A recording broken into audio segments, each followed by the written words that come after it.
The Battle of Bastogne is perhaps one of the best-known battles of the Second World War on the Western Front. However, the Siege of Bastogne is often overshadowed by the 506th Parachute Infantry Regiment's involvement in the battle or Patton's drive towards the important town to relieve the besieged Screaming Eagles. The Battle of Bastogne nevertheless comprised many small unit actions all along the encircled town. In this video we will take a look at one of the many battles that developed all along the line, namely the First Battle of Marvie, which was fought during the opening stages of the Siege of Bastogne. On 16 December 1944, General von Luttwitz's 47th Panzer Corps, comprising the experienced 2nd Panzer, Panzer Lehr, and 26 Volksgrenadier Divisions, attacked elements of the 28th Infantry Division in Luxembourg. Von Luttwitz had been tasked by General Hasso von Manteuffel in command of the 5th Panzer Army to capture Bastogne, the town's road network being vital in the successful development of Operation Wacht am Rhein. The main task of capturing the town fell on the veteran Panzer Lehr Division. However, the staunch defense by the 28th Infantry Division allowed the American commanders time to send up reinforcements from the reserve to Bastogne. Combat Command B of the 10th Armored Division, as well as the 101st Airborne Division, temporarily under the command of Brigadier General McAuliffe, were sent to Bastogne to assist in the defense. Combat Command B arrived in Bastogne in the afternoon of 18 December 1944. General Middleton, in command of 8th Corps, asked Colonel William Roberts, the commander of Combat Command B, how many teams he could make from his forces. Roberts was confident to divide his combat command into 3 forces. These 3 teams were to go to Ardennes, Longvilly, and Noville. On the evening of December 18, Lieutenant Colonel James O'Hara received orders to proceed with his team to Ardennes to block the German army's advance on the road from Wiltz to Bastogne. Team O'Hara was formed around B Company 54th Armoured Infantry Battalion, the Sherman tanks of C Company 21st Tank Battalion, and the M5 Stuart tanks of a platoon of D Company 3rd Tank Battalion. Having arrived in the area of Ardennes and Marvie, O'Hara recognized that the heights around Marvie and south of Ardennes offered great visibility over the objective, prompting him to use the position in the opening days of the battle.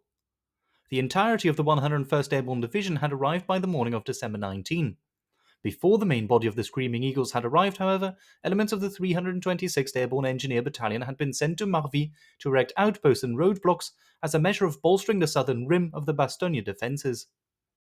During the evening of the 19th, after initial contact with the German spearhead, O'Hara was ordered to fall back to the hills east of Marvie, a position O'Hara had already identified as being the best defensive line in the area. O'Hara's men dug in and hastily erected outposts and minefields to strengthen their positions. The day's fighting had already shown that the Panzer Lehr Division was in the area and that their panzers were capable of destroying the Shermans under O'Hara's command.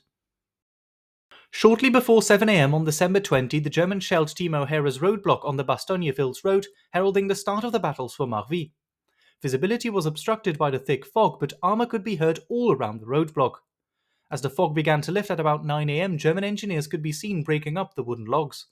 The 420th Field Artillery Battalion promptly covered the area, forcing the engineers to retreat. However, the Germans returned fire by lobbing smoke shells onto the post, obscuring their movements once more. With an infantry attack imminent, Team O'Hara preemptively covered the approaches to the roadblock with heavy mortar and machine gun fire, warding off the German assault and instead deflecting it towards the lightly held Marvie. The previous evening, 5 M5 Stuart light tanks of Team O'Hara had taken up a position in the village. Meanwhile, the 327th Glider Infantry Regiment had well and truly arrived at Bastogne.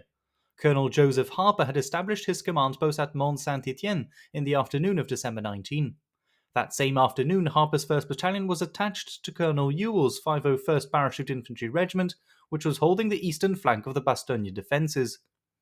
In the early hours of December 20, the 327th Command Post and Lieutenant Colonel Roy Inman's 2nd Battalion were ordered up into Bastogne. At 6 am, the Glider infantrymen marched into the town, from where the 2nd Battalion headed straight towards Marvie to relieve the 326th Engineers. As Inman's men approached the village, firing could be heard at Team O'Hara's roadblock to the southeast. Lieutenant Colonel Inman deployed his battalion to the right of Team O'Hara up until the road just north of Remois-Fosse, taking over from the Engineers south of Marvie. Company E was put to the right of O'Hara, with Company G holding the village. Company F was on the right flank of the battalion. Throughout the morning, Inman's men were moving forward to take up their new positions, relieving the Engineers in and around Marvie. However, at 11:25 am, Inman reported to O'Hara that enemy panzers and half-tracks were closing in on the village. These were elements of Kampfgruppe 901 of the Panzer Lehr Division conducting their first attack on Marvie. This Kampfgruppe was built around Panzergrenadier Lehr Regiment 901, the with Panzer IV equipped 6th Company Panzer Lehr Regiment 130, and a Sturmgeschützbrigade 243. Team O'Hara had seen the German assault develop and began to respond by bringing the Sherman tanks of C Company 21st Tank Battalion forward.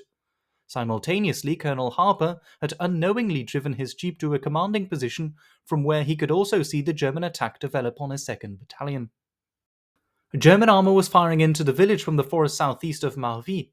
This shell fire wounded Lieutenant Colonel Inman and Captain Hugh Evans, commanding officer of G Company, leaving Major Galbraith, the battalion's executive officer, to temporarily take command.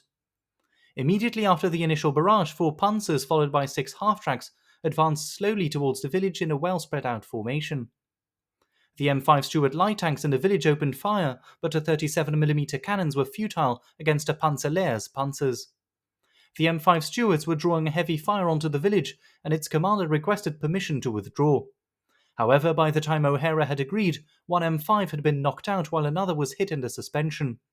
Harper, not knowing what was happening, believed the M5s had been routed and were deserting his glider infantrymen. One of the Panzer Lehr's Stuck 3s, which was leading the advance, subsequently fired onto O'Hara's CP, destroying several light vehicles that were parked outside. All the while, O'Hara's Shermans kept quiet. However, at this stage, the German armor being less than 700 meters away, 2 of the team's Sherman tanks opened fire onto the advancing Panzer IVs. Still firing onto the retreating M5s, one Panzer IV was knocked out, having been hit clean in the side. A second Panzer IV was knocked out as well, followed by one of the half-tracks. With the German panzers being caught in the flank, one tank retreated back to the forest, while another dashed towards Marvie, where it was knocked out by a bazooka. The Stuck had almost reached the edge of Marvie before it too fell prey to the Sherman tanks. The accompanying half-tracks profited from the panzers drawing all the fire. They raced across the open fields and entered Marvie, where they dropped off the sections of Panzer Grenadiers. The German assault had hit at a critical stage, as a glider infantryman had only just completed the relief of the airborne engineers. Some of the engineers were already moving north of Marvie when the German attack struck. This was wrongly identified by the 2nd Battalion's heavy mortar section as a withdrawal. Not knowing what was going on, the mortarmen abandoned their positions and followed the engineers in what they believed to be the withdrawal from Marvie. Colonel Harper, seeing the battle unfold from his position on the high ground, also misread the situation and immediately contacted General McAuliffe at Bastogne to inform him that he was gathering his men to conduct a counterattack. Speeding down to Marvie to rally the withdrawing men, Harper quickly realized what was going on and that the heavy mortar section had in fact been the only forces to retreat. With Harper restoring the situation, the mortarmen went back to their original positions to continue supporting the defense of the village. This event is said to have been the only instance during the siege of Bastogne in which infantrymen were known to have left their positions under fire without orders. Inside Marvie, meanwhile, Major Galbraith was driving out the Panzer Grenadiers. Close quarters fighting continued until the early afternoon. The glider infantry took several casualties as some were overrun in their foxholes surrounding the village. When Colonel Harper inspected the positions after the battle, he noted how those killed were all still facing forward to engage the Germans. The walled houses had to be cleared one by one as well, as the Panzer Grenadiers had sought refuge in the fortress-like houses. Within 2 hours, 20 Germans were captured, while some 30 could be seen lying dead inside Marvie. First Lieutenant Stanley Morrison of G Company, who had been captured early on in the battle, was rescued later that day as the final remnants of the Panzergrenadier Lehr Regiment 901 surrendered. The 2nd Battalion 327th Glider Infantry Regiment deplored the loss of 5 men killed. A further 15 men from G Company were wounded. The 2nd Battalion had borne the brunt of the first German attack on Marvie. To the north, Team O'Hara had been spared of most of the fighting. Nevertheless, their participation in the tank battle did greatly relieve the pressure off of the glider infantrymen who had just taken over the new positions. By 1 p.m, Marvie was reported clear of German forces. The situation calmed down, and the front around Marvie quieted down. As Inman's men dug in and further improved their positions, the weather began to change. The first flurries of snow fell, the ground hardened, and soon the rolling hills around Marvie were whitening. Snow over the following days would turn the landscape completely white. The First Battle of Marvie had seen the Panzer Lehr fail in their attempts to push through Marvie towards Bastogne. Despite Inman being wounded and the mortar section temporarily retreating without orders, the Panzer Grenadiers had been beaten back. Furthermore, a handful of panzers had been destroyed, with relatively little loss to the defenders. However, this was just the initial probing assault on Marvie. A few days later, the Panzer Lehr Division would try again in force to dislodge the 2nd Battalion, 327th Glider Infantry Regiment from their positions at Marvie. In response to the staunch American resistance all around Bastogne, General von Lüttwitz decided to encircle the town instead. The bulk of his forces were to bypass Bastogne and continue their advance towards de Meuse. The attempts to capture Bastogne would continue throughout the following days and would include a new attempt to reach the town via Marvie.